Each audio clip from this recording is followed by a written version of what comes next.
we're going to figure it out this way. So I just left it, and it just kind of hit me. And it's just one of these out of left field sort of things that, as I was thinking and preparing for the holiday season, this lesson came back, and I want to share it with you tonight. Just so you do know, there's got a series coming that we won't finish the year with it. I don't know how long it's going to be, but I'm excited about it. I think it's interesting. But so I'm excited what we have, but I'm excited for tonight as well. So we've entered this this last quarter where we're going to be, we got Thanksgiving coming, and we got Christmas coming, New Year's. It's kind of the holiday season, and since we're in this, I thought it appropriate to talk about. Let's see if we can make this work. Nostalgia.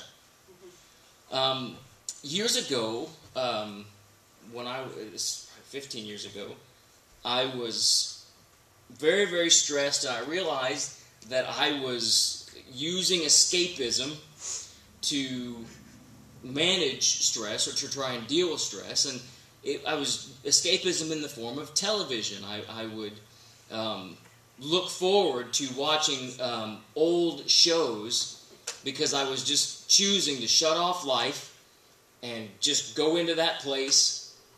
And to make a long story short, I remember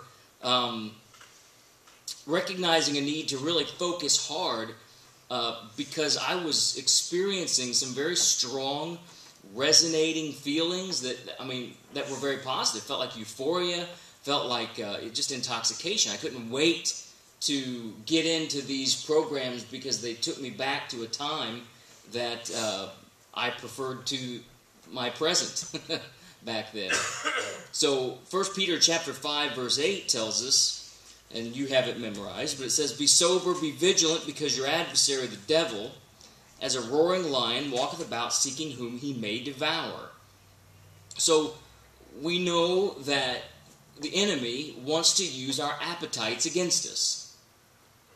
And one of his favorite ways is to take something that is okay in and of itself and turn it into something bad. That's how he gets you stuck. That's how he gets you hooked. Because you can say, well, there's nothing wrong with that, but where it takes you is where he wants you to go. So as I began analyzing my feelings and asking myself some important questions, we'll get into those questions later, but I recognized that this euphoria, this intoxication, they weren't accurate labels. I was experiencing nostalgia. Now, for some of you, you're like, okay. Well, for me, I was in my 20s. That was the first time I'd ever really experienced that. I was very young.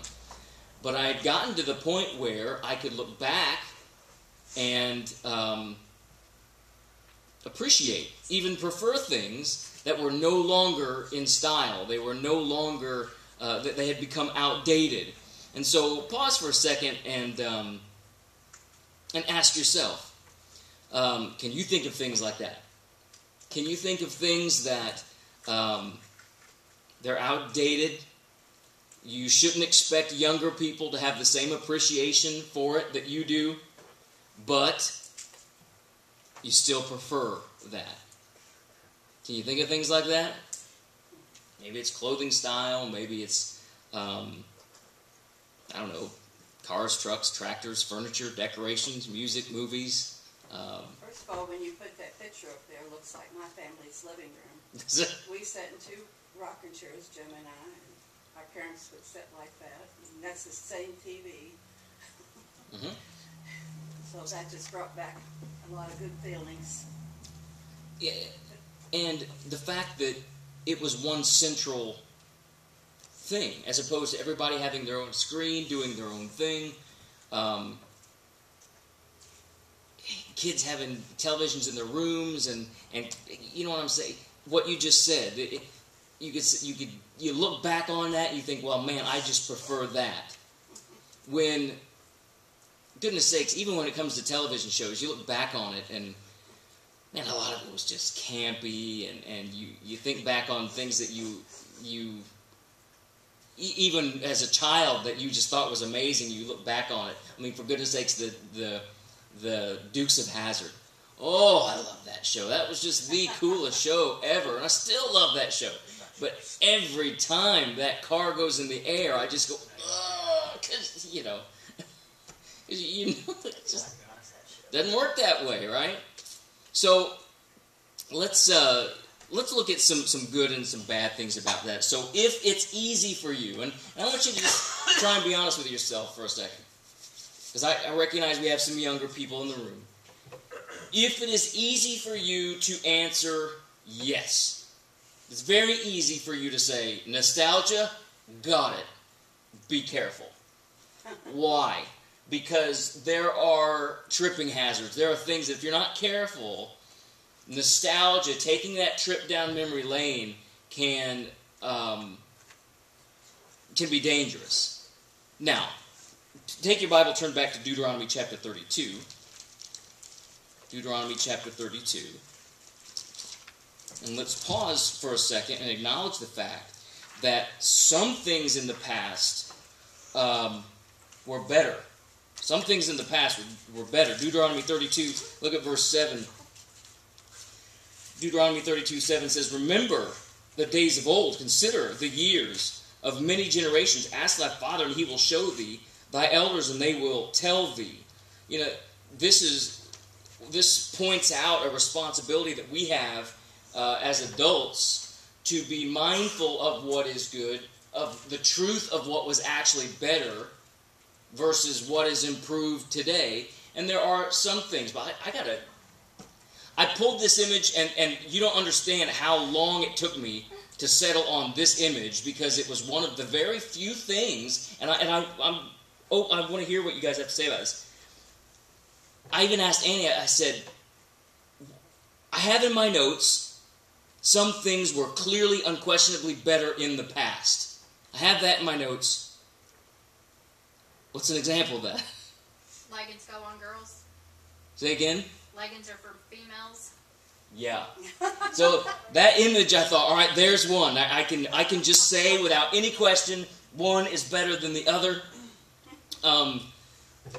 But man, as I got to thinking about it's something to really. If we're not careful, we can grab a hold of something and say, "Oh yeah, this was just clearly better back then."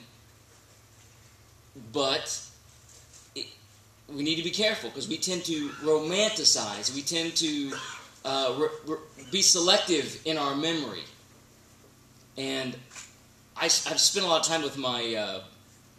I love talking with my grandfather, my Grandpa Stabita, and just sitting down and asking him about life in the 40s and the 50s and on up. And he's good about being balanced. He goes, "Oh man, just playing in the streets of Philadelphia," and he could just lay out all of these things that were great. But he also has that balance where he remembers the way certain things were, and he sees how he is going about that. So he can say, this was good, this was better, but there were some things that weren't so great. One of the things that this represents is that right there, if you have nostalgia, if nostalgia is something you experience on a regular basis, that can represent a very healthy relationship with your past. Pause and let that sink in. You should have things that you can look back on in your life, periods of time in your life, even if they were very difficult times, and say, "Oh, that was good." My Grandpa Stabita talks about the Depression. And he says, we were poor, really, really poor, but we didn't know it. We had fun. Everybody else was poor. There were a couple of kids that had some stuff that we didn't have, but it was wonderful. Playing in the dirt, throwing rocks, climbing trees, doing these sort of things. So that's because he has a healthy relationship with his past. He's able to see what the good and the bad, but he's able to learn from the bad and learn from the good. So nostalgia can represent a very healthy relationship with your past. And so let me ask you, do you experience nostalgia, and have you hammered that into a shape where it works for you? Have you hammered your shape? Obviously, we've talked about that. We've done a whole series on that. But the question comes down again. Do you have a healthy relationship with your past such that you can have the benefit of healthy nostalgia today? I've used this example with Abby as she struggles in test taking and the stress of test taking. And I've taken several different memory courses, and I know the effect of cortisol, stress, how cortisol just absolutely just shuts down your ability to...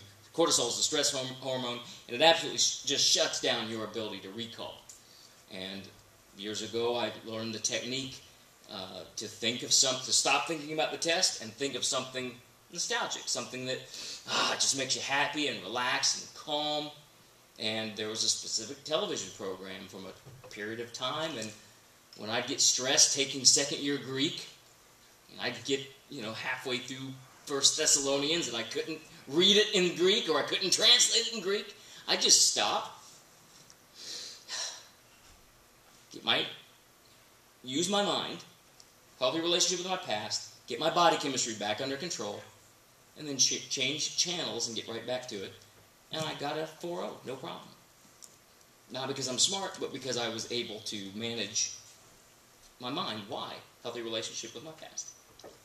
I think with me, that was a very happy time in my life. Mm-hmm. But I think shortly after that, some things changed in the dynamics of my family. Mm-hmm. So I have like compartments. Yeah. The things where I can put this one away and still remember and have some good nostalgic things to remember. Yeah, absolutely. Absolutely. And I think that bad times, bad seasons in life help us to amplify what is good. To this day, I can appreciate this because of my experience with Mount Pinatubo. Mm-hmm. I mean, like right now, I can look at this and feel just amazing thankfulness and just this is water, and it's clean, and it's cool. Well, why? It's because I learned to appreciate it there. So that is a matter of having that healthy relationship with our past. And we who are old enough to experience nostalgia, we who can look back, whether it's traditions, holiday traditions, whether it is clothing standards, whether modesty was more appropriate, where music and movies were more talent focused and less on noise, and where the leftism did not infiltrate it to the extent that it has now. We should use that. We should use those feelings to advocate for standards that were higher, that are better. All right?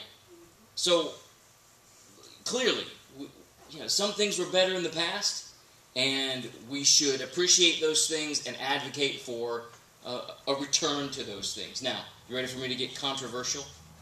All right. Some things were not better in the past.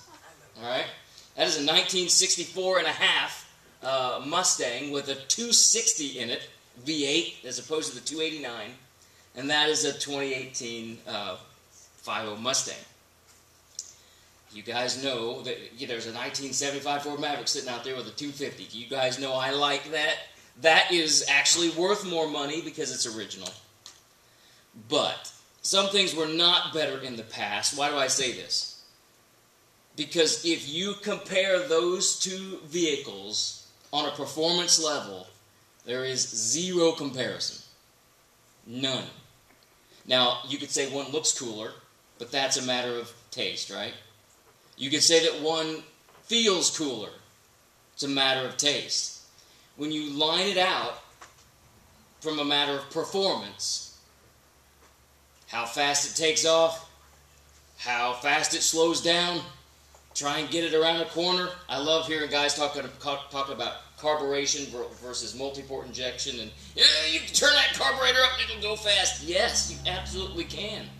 Try and stop it on drum brakes. Take it around a corner and then let's talk. Right? The performance is, there's no two ways about it. Not to mention the fact that car has a Gen 3 Coyote motor, which they've corrected issues. It's just the gas mileage they get. Goodness sakes, the EcoBoost Mustang would destroy that. 4 cylinders. Here, why am I talking about that? Because choosing nostalgia over performance, when performance is critical, is sin. That was a big one.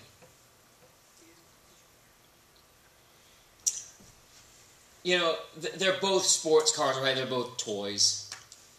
But when performance is necessary, Billy and Lisa and I were talking about doctors and medication and how things have progressed. When your kid is sick or when your mama is sick, you could care less about nostalgia. Nostalgia means nothing. Performance. What is wrong? What can be done to fix it? And let's get to it, right? When it's life and death,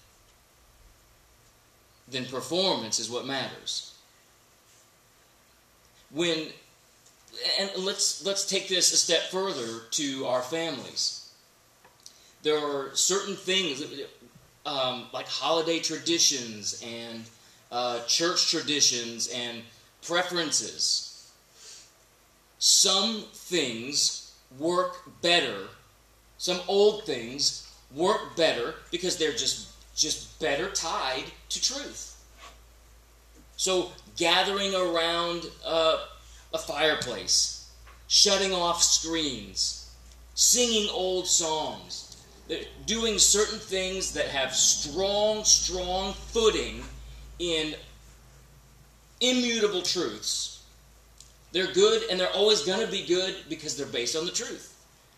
Because they're based on doctrines and disciplines that are always have been and always will be good. Advocate for those things. But we better make sure that they really do that job. And if we get hooked on something because we like it from the past, and it's not doing the job that needs to be done today, then to choose nostalgia because it feels good to me over what will get the job done today. And again, the job done, that's important. But it's sin to do that. It's selfishness to do that. What are holiday traditions for? To worship, to give focus to what that holy day, holiday, what that day is set apart for, right? To get focus on that. And the secondary is to bring families together to focus on that together. What are the things that do that best? And there should be a combination of old and new. But it needs to be focused on performance, on getting that job done. And is it doing it? So, again, Colossians 3:23, right? It should all be to the glory of God. So again, some things were better in the past. Advocate for those things. Some things were not better in the past. Some things you have to just concede that if you're going to race around a track, that's going to beat that every day. Any two ways. And for those who say, well, let me show you my car. Really? Well, let me look at this suspension. Oh, that's brand new. I had that replaced last year. Do you have the stock shocks on it? No. What? Do you have disc brakes on it? No. So a guy will say, hey, look at my awesome car. And then it looks like a 65 Mustang, but everything else is brand new. Right, Dave? All right? That's what I'm trying to do with mine. Did you catch that, by the way? That Mustang is beautiful, but it stops when you want it to stop. It goes. It just starts when you want it to start. You know? The reason why I'm not so excited about putting a bunch of power behind my car is because it's got 43-year-old suspension bushings on it. All right. Things need to be improved. All right, I got to move on. So, when we experience nostalgia, it would be wise for us, hang on, don't get ahead of ourselves. Why do I like this? Why do I feel the way that I feel? What is it about this that makes me feel this way? Why is this good? Why? Remember, Proverbs 4:23, keep thy heart with all diligence. Keep, that means tend it. We need to be very, very, very careful when we find ourselves indulging. When we feel those feelings, and, it feels good. And I don't know about you. Sometimes you get so tired and you get so stressed and so frustrated, any little thing that feels good, you just latch onto it and you just want to, suck every ounce of goodness out of it. Amen? Be careful. We need to be very careful. Because if we don't have good answers for why do I like this, what is it about this that I like, then we can find ourselves developing a very strong appetite for things that can be unhealthy. All right? Now,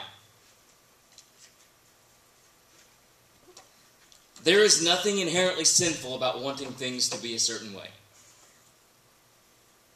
There is nothing inherently sinful about that. It is a shirt, it's a jacket. There is nothing just biblically, intrinsically sinful about that. It ought to be. Yeah. When your choice, when what you remember, when what you like, when you're bringing a blast from the past out and it becomes distracting, especially when it comes to ministry, when it becomes a problem, when it gets in the way of the mission, when it limits our performance, wait a minute, we got a problem.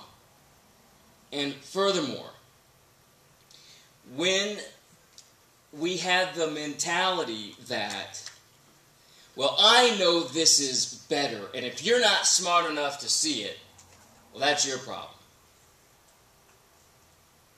Well, you may be right. And if you truly are right and what you are appreciating is clearly, biblically, intrinsically of greater value than what's new, you need to be able to explain that. You need to be able to help your children, or you need to be able to help those who you're responsible for grow in their appreciation of what is good and right. They need to have improved taste. Thank God, somewhere along the line, we realized that, the 80s need to just stay there, I was watching the James Bond movie the other day, and it was one from the 70s, and there's Bond in this leisure suit, and I just thought, goodness, wow, that thing was ugly. Just let it stay there. But, it's amazing how things come around, and anyway.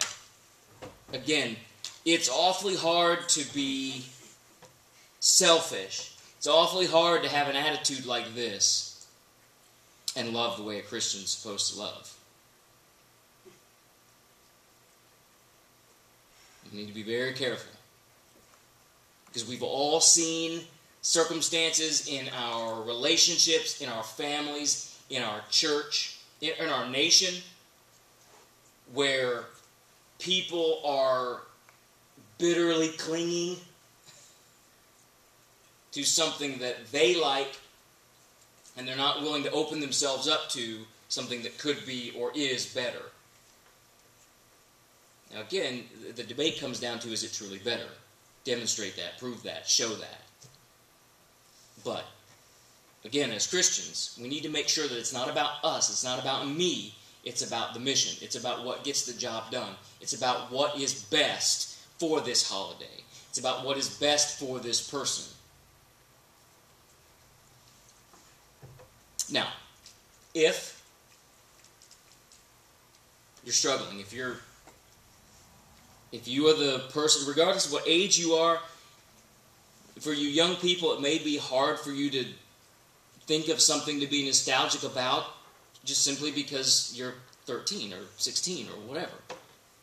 But especially for those of us who are adults, if you're an adult and you are really struggling to experience, to feel any sort of nostalgia, if you're struggling to be able to name anything that was better in your past, well, that'd be another caution. Why?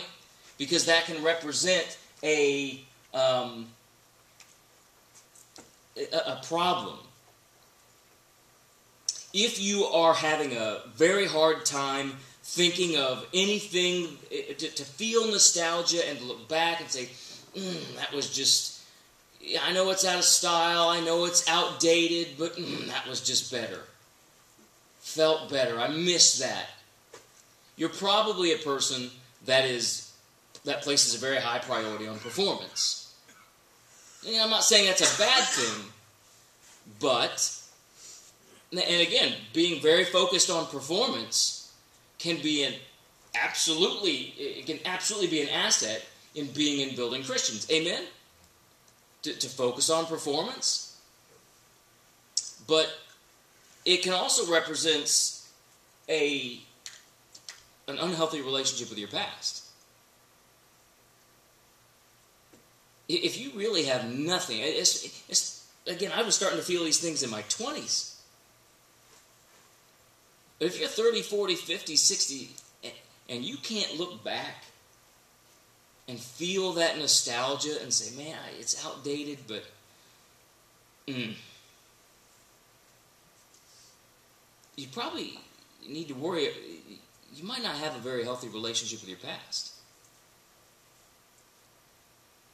Maybe it was a person, maybe it was a thing, but it's likely that if you look back at your childhood and say, oh, it was horrible, it was awful. Maybe you had a horrible childhood, and maybe you were abused, and there were all sorts of things. But you look back on high school and say, oh, that was horrible. College, oh, that was worse.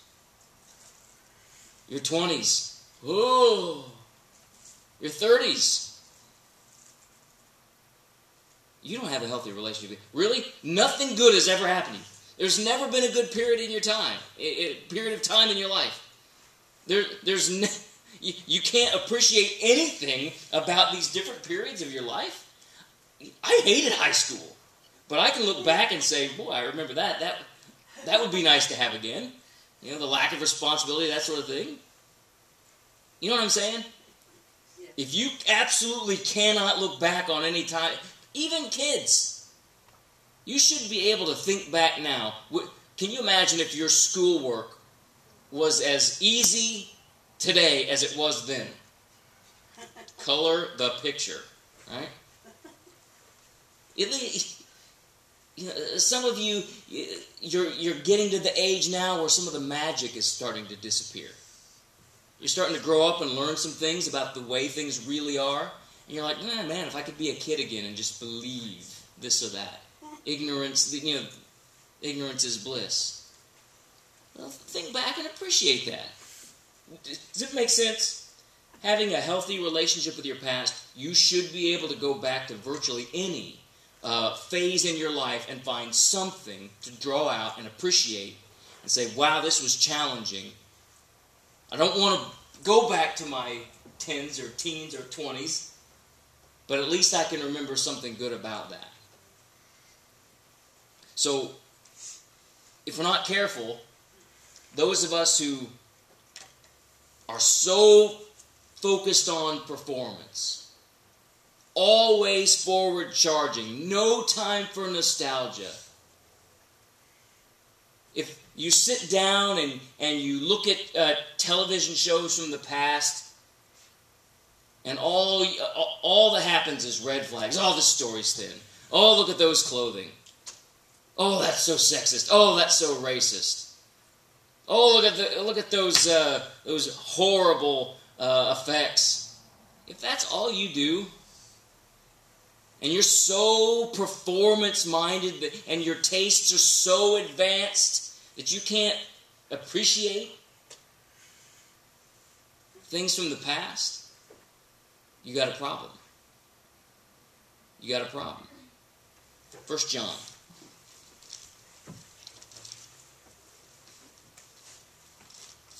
First John chapter 2.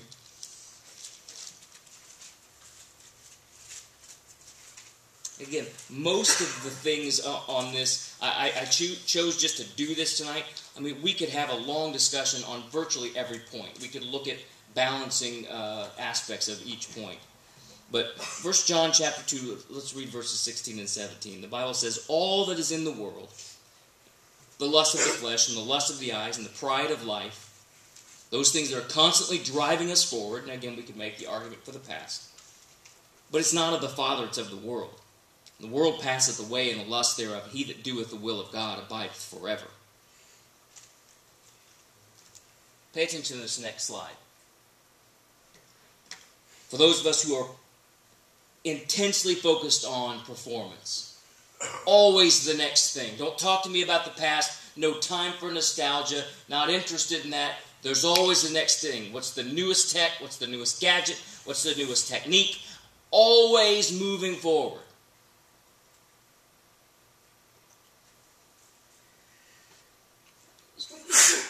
What word is that? Tell me what that word means.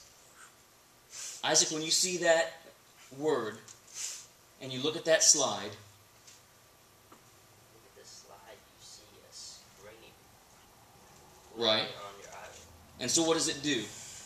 It gives you supervision, right? You know this is tech that they're already working on.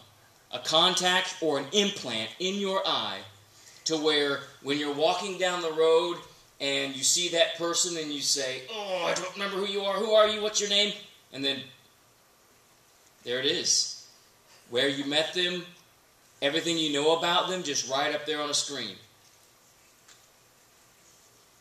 Yeah, this is coming, right? This is much closer than people want to think. But there's another perspective. What does that word mean? Somebody's watching. Yes, you get supervision, but along with that comes what? Constant supervision. Somebody's watching. So here's the point. Yes, you can, if you have this lust and this drive, and it's always forward, new, performance, if it gives me any edge forward with zero thought of nostalgia, it's going to be very easy for the enemy just to draw you into things and capture you, even if it's nothing more than the carrot that you're chasing. So, now, that was a lot of words. You might be thinking, my goodness, that is too much work. I want to feel what I want to feel, and if I feel the past, fine. I don't have to analyze it. If I'm feeling the future and I don't have to analyze every little thing. Too much work. Anybody know off the top of their head what Jeremiah 17:9 says? Give you a hint. It has something to do with your heart.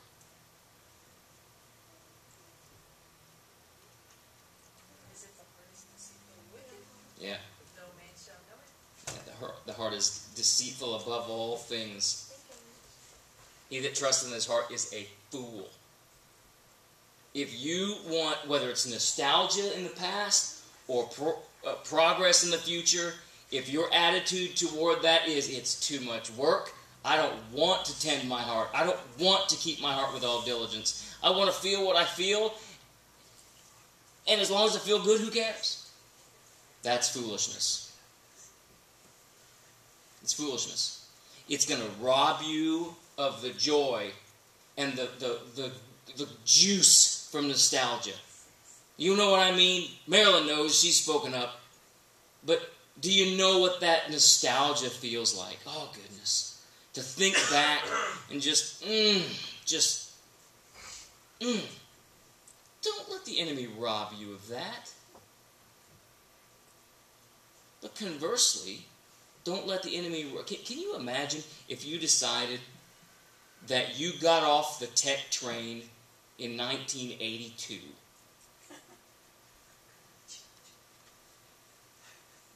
And you finally went in for a cell phone. You know? You finally went in for the big screen monitor. You know what I mean? You say, well, I can do that if I want. Absolutely true. But you're giving up something as well. There's a balance. And you find that balance by keeping your heart with all diligence. Recognize what's good about the past and don't give up.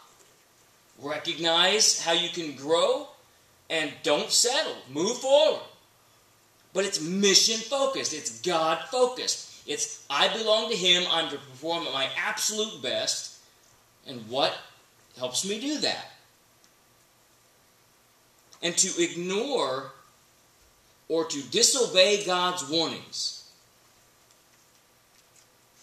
That's nostalgia and performance.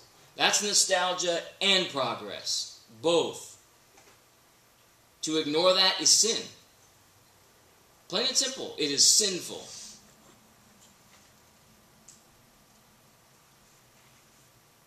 We have an enemy that loves to turn our appetites against us. Loves to. He loves it. When we get on our high horse and we start pointing to the past, and we've got these rose-colored glasses on, and we don't want anything to do with moving forward because we want to live in the past, the enemy laughs. Conversely, when we look to the past and say, how did people survive? And arrogance.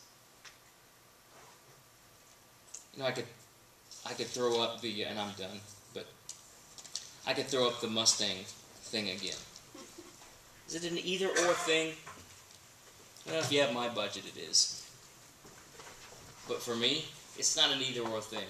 It's a both-and. I can appreciate the old. I can appreciate the new.